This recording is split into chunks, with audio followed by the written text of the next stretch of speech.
Absolutely. Here's an asterisk asterisk 800 word expansion asterisk asterisk of the idea asterisk asterisk. You set the standard for how the world treats you.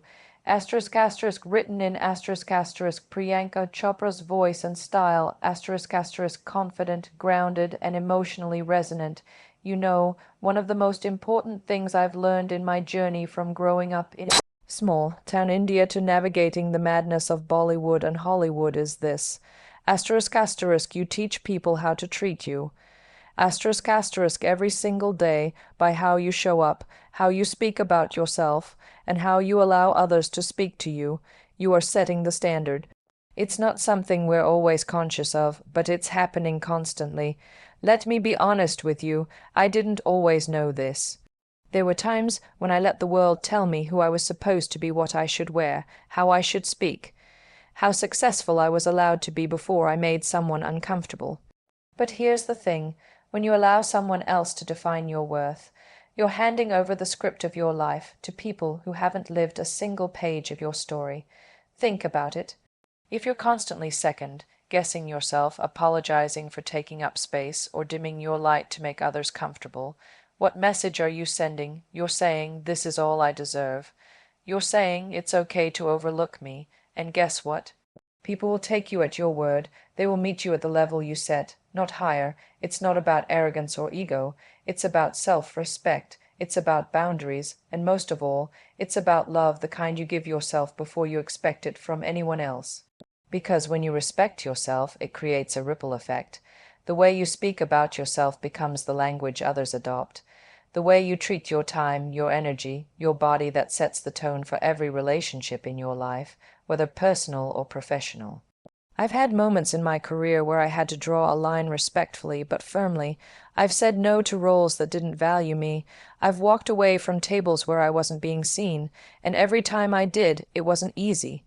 There were doubts, there was fear, but you know what else there was? Growth, power, a deeper connection with myself, and listen, this isn't just for actors or public figures. It doesn't matter if you're running a company or raising a family, studying for exams, or chasing your first big break, the principle is the same. How you treat yourself tells others how to treat you. If you constantly put yourself last, people will follow suit. If you say yes when you want to say no, you're training the world to disregard your voice, and your voice matters. Loving yourself enough to set a high standard doesn't mean you won't ever get hurt or disrespected. Life is messy. People are complex, and even with the strongest boundaries, you'll encounter moments that test you. But the difference is when you've drawn that line in the sand, when you know your worth, you recover faster. You walk away sooner. You stop begging for crumbs and start expecting a seat at the table, or better yet, you build your own. The way you treat yourself is contagious. Your confidence is contagious. People gravitate towards someone who radiates clarity, not perfection, but clarity. When you walk into a room knowing who you are and what you deserve, it shifts the energy. You don't have to be loud. You don't have to boast. You just have to believe it deeply, unapologetically. Now let me say something especially to the younger version of me, and maybe to you if you're in that place now, doubting, shrinking, questioning. You are not too much. You are not too ambitious. You are not too loud or too quiet or too sensitive or too anything. You are enough, more than enough. But people will only believe that when asterisk you asterisk do. So love yourself with discipline, with patience, with grace, and when the world questions your worth, as it inevitably will, stand firm in the truth you've built inside you. Because the more you love yourself, the less you'll tolerate disrespect. The more you see your own value, the clearer your boundaries become, and the clearer your boundaries, the stronger your peace. Don't wait for someone to treat you right before you believe you deserve it. Set the standard, be the blueprint, show the world how to love you by doing it first fully, fiercely, and without apology. You owe that to yourself, and the world will follow your lead.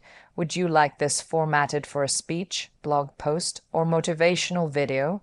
You're the constant in your life. That's a truth many of us forget while we chase approval, affection, recognition, and connection from everyone else around us. People will come and go, Circumstances will change. Plans will fall through. Relationships will evolve and some will end. But through all of it, through every heartbreak, every success, every reinvention, you remain. You are the one person who is guaranteed to walk with yourself from the first breath to the last. That fact alone makes you the most important relationship in your life. And yet, too often, we treat ourselves like an afterthought. We check in with everyone else's needs before we listen to our own. We invest in others' growth while neglecting our own. We love fiercely but forget to include ourselves in that love. It's as if we're waiting for someone to come in and validate us, to make us feel seen, worthy, whole. But no one else can play your role. No one else can carry your soul. Only you can do that. When you realize that you're your only lifelong companion, it changes how you move through the world. You begin to prioritize peace over people, pleasing. You become more protective of your energy. You start to recognize the difference between temporary comfort and long-term alignment. You stop settling because you understand if you're going to be with yourself forever, you might as well make that relationship a beautiful one. It starts with how you speak to yourself. Most of us would never say to others the things we whisper in our own minds. You're not good enough. You're too late. You're too much. That inner critic. It's loud because it's familiar, not because it's right. But you have the power to change that narrative. You can become your own safe space. You can be the voice that says, I believe in you, when no one else does. You can be the shoulder you cry on, the coach that motivates you, the friend who never leaves. This isn't about arrogance. It's not about putting yourself above others. It's about realizing that self-respect and self-loyalty are not optional. They are essential. Because at the end of the day, when everything else feels uncertain, your job, your relationships, your future, you need to know you have yourself to lean on. That's the foundation. That's your anchor.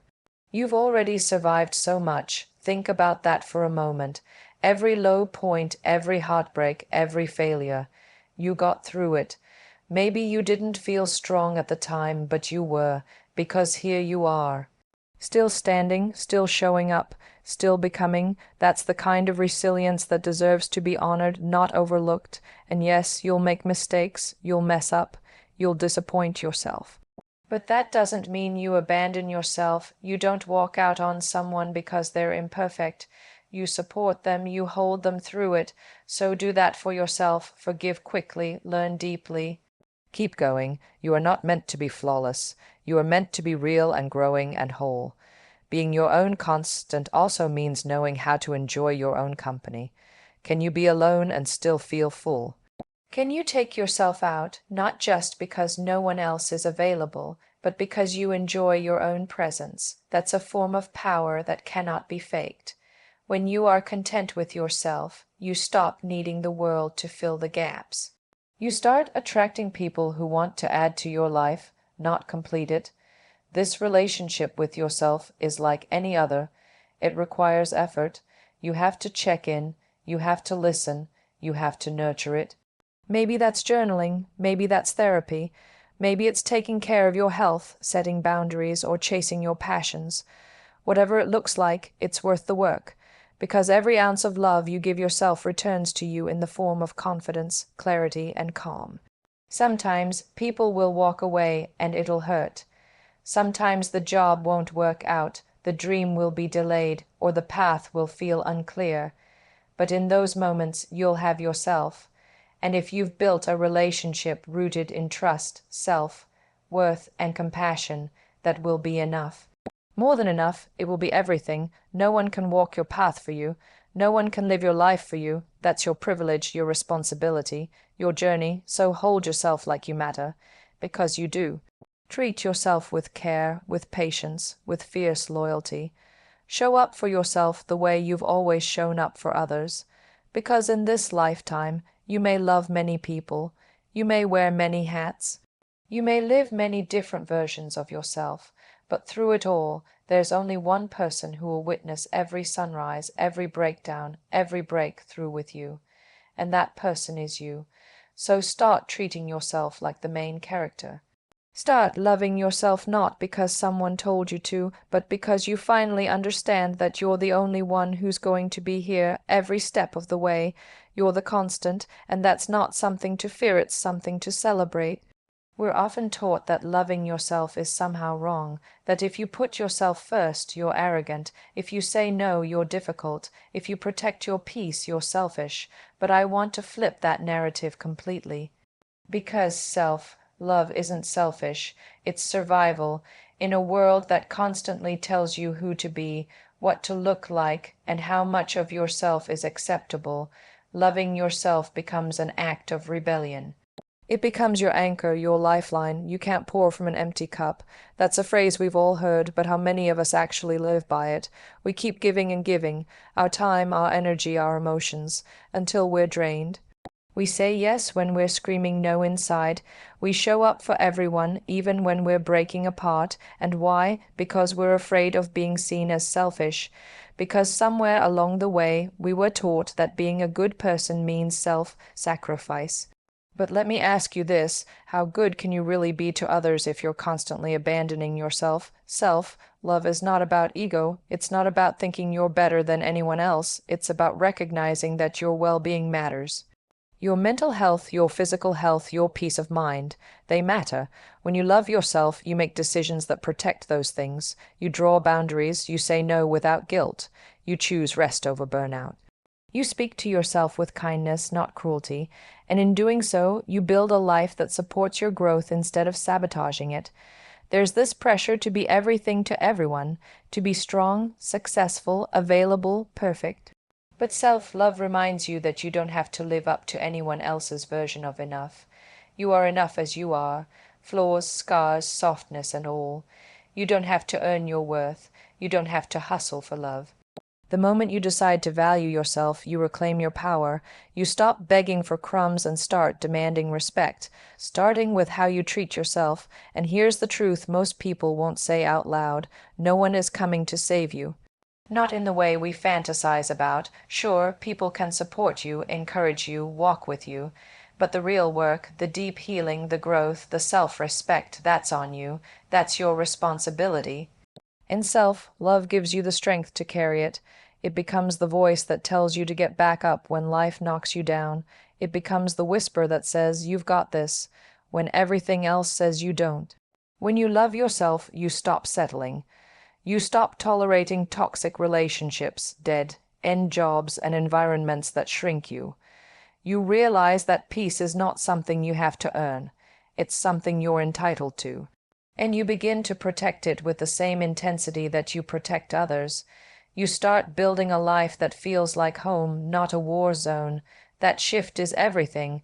I won't pretend it's easy. Loving yourself, especially when the world has told you not to, is hard.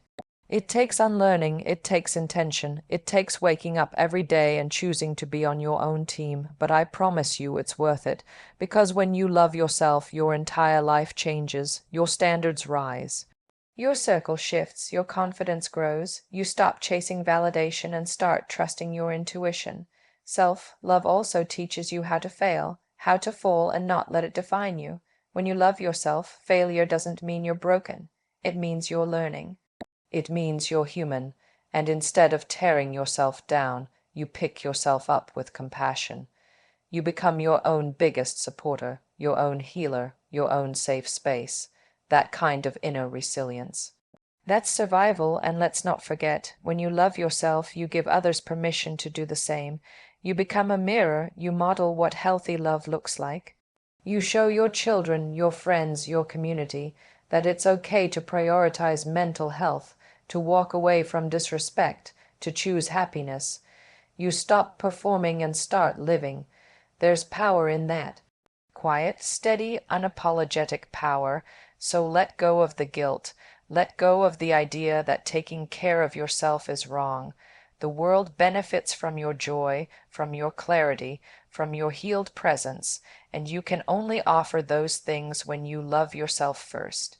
You don't need to prove your worth. You don't need to justify your boundaries. You don't need to shrink so others can feel comfortable. You're allowed to take up space. You're allowed to say no. You're allowed to love yourself so fiercely that it scares people who benefit from your self-neglect.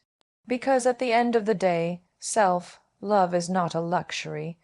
It's not something to squeeze into your schedule after you've taken care of everyone else. It's the foundation. It's what keeps you grounded when the world spins too fast. It's what keeps you going when the storms hit. And it's what ensures that no matter what life throws your way, you'll survive it. Not just survive it, but rise from it. So stop waiting for permission. Stop waiting for someone to tell you you're worthy. You already are, right now, as you are. Love yourself like your life depends on it, because it does. Every one of us has a story. It's a collection of moments, some loud and triumphant, some quiet and aching. There are chapters filled with laughter, with love, with achievement, and there are pages stained with regret, heartbreak, and silence. But every single part of it, every twist, every stumble, every rise makes you who you are. That's why it's not just okay to own your story, it's necessary. Because if you don't, someone else will try to tell it for you. We live in a world obsessed with perfection, curated feeds, highlight reels, filtered realities. It's easy to start believing that your mess makes you less, that the pain you carry, the mistakes you've made, or the battles you've fought make you unworthy or broken. But the truth is, the mess is where the magic is. Your story is not supposed to be neat.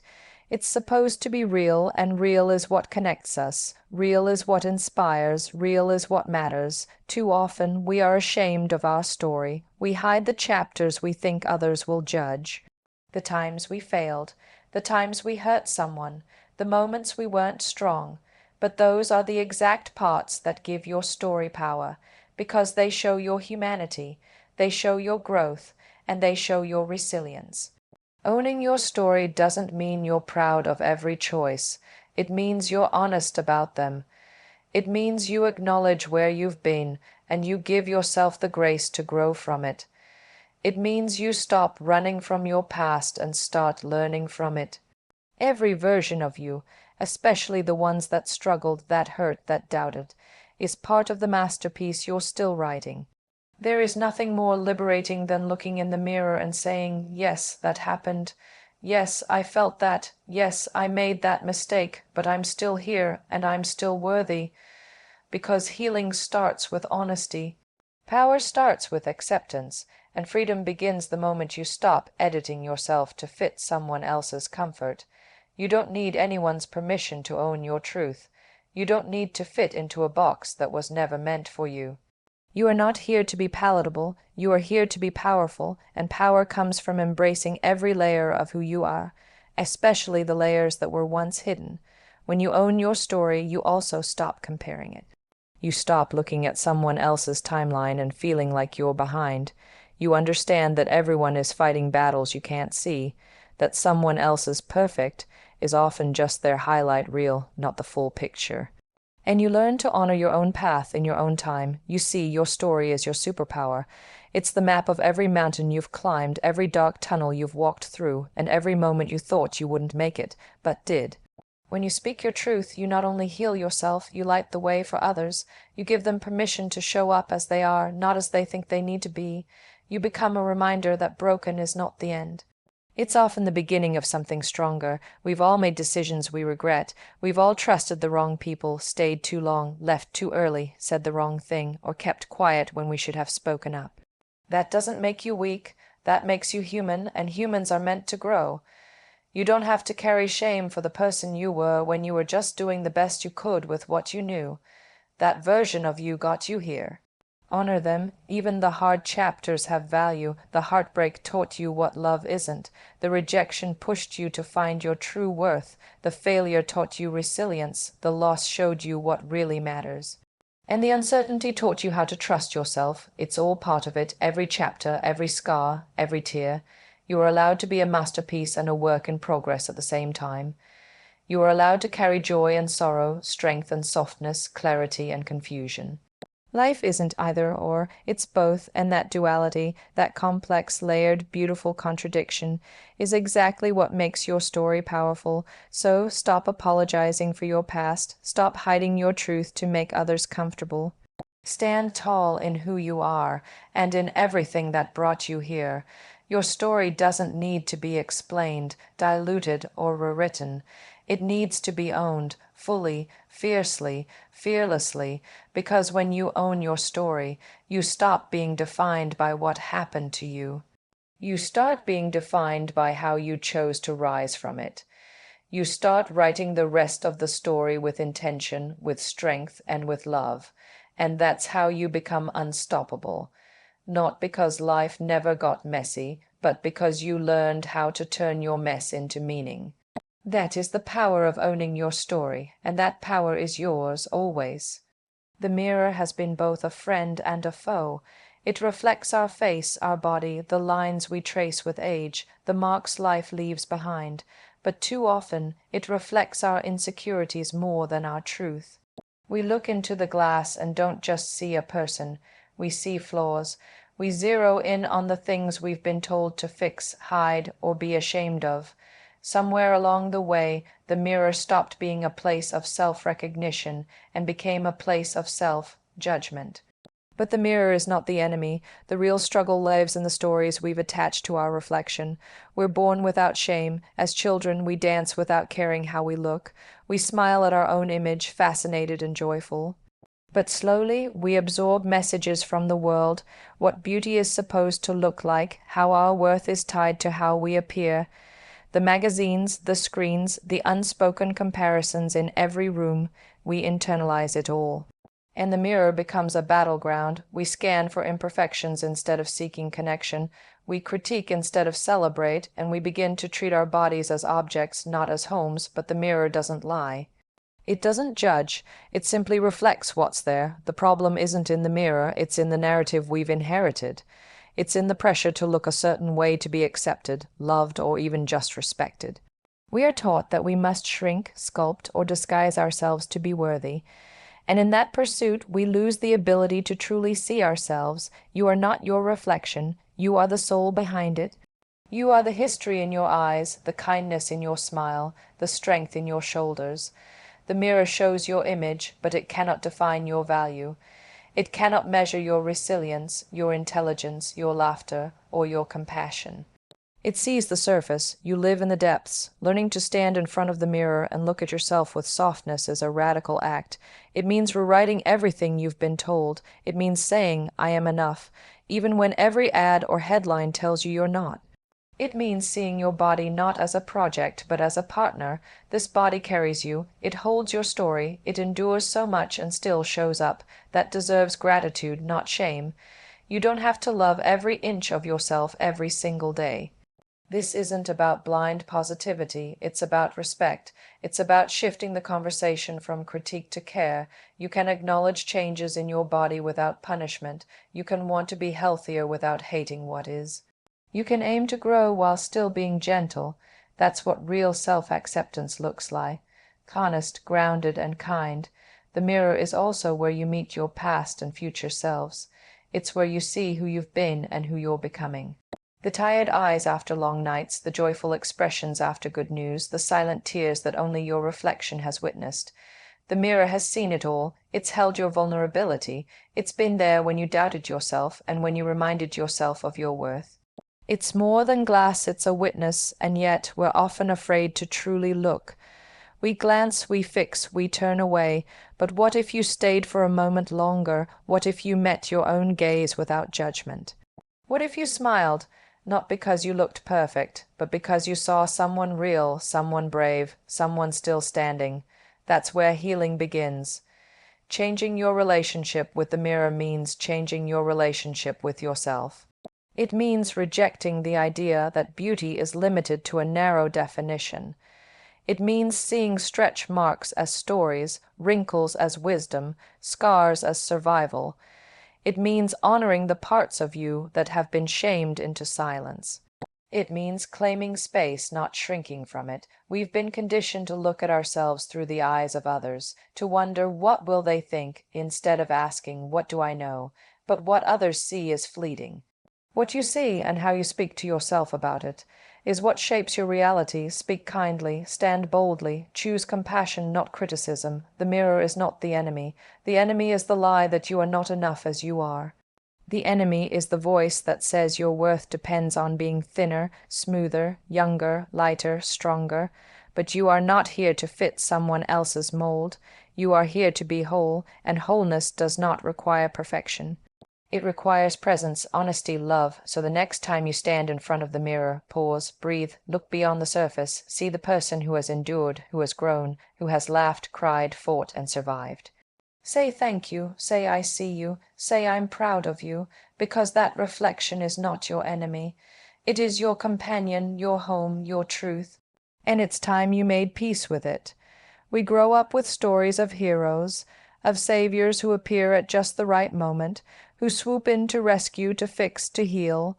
We are taught to wait for the perfect partner, for the breakthrough moment, for someone to see us, choose us, or lift us out of the pain.